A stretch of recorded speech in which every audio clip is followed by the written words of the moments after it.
tell me what exactly is a classic car journey? Well, probably not your normal holiday. For example, if we take this vehicle, this is from South India, and most people that would go to South India would have a driver and be driven around India with a driver. I don't do that. I take people in a group to a location, and as I say, in South India we use these old Morris Oxfords, which are now Hindustan ambassadors in India, this sort of iconic Indian car, and then the people drive themselves around India. But they don't do it in a convoy, they do it at their own pace, in their own time, each day. So they're guided by a route book, so they're going off on their own every day. We're all ending up at the same hotel, but hopefully during the day they might not see another participant on the trip. And generally speaking, there's about 10 to 15 cars on each trip. Some of them are bigger.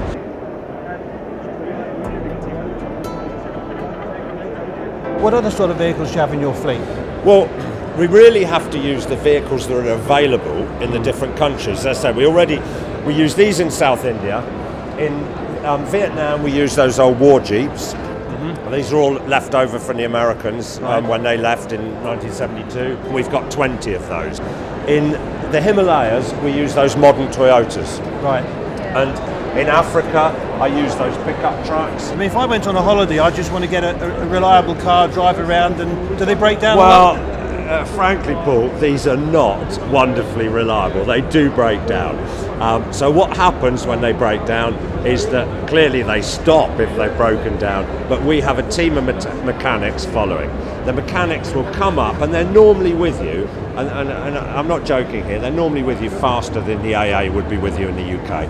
Normally within 10 to 15 minutes my mechanics will reach you, and they've got a spare car with them, and they'll have a look at it, assess the damage or the problem, and if they can fix it there and then they will. If they can't, they'll just take your luggage out of that, put it into their spare car and send you on your way, and then they can worry about fixing this. I noticed that this car here says Classic India. It's been over 1,000 miles across India.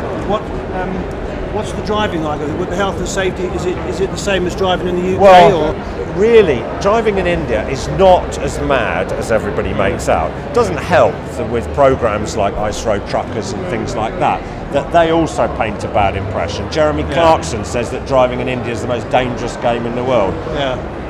The driving in India is a different system to the UK, and we spend a lot of time with people trying to educate them as to how and how it all works, how the system works, what's different about it.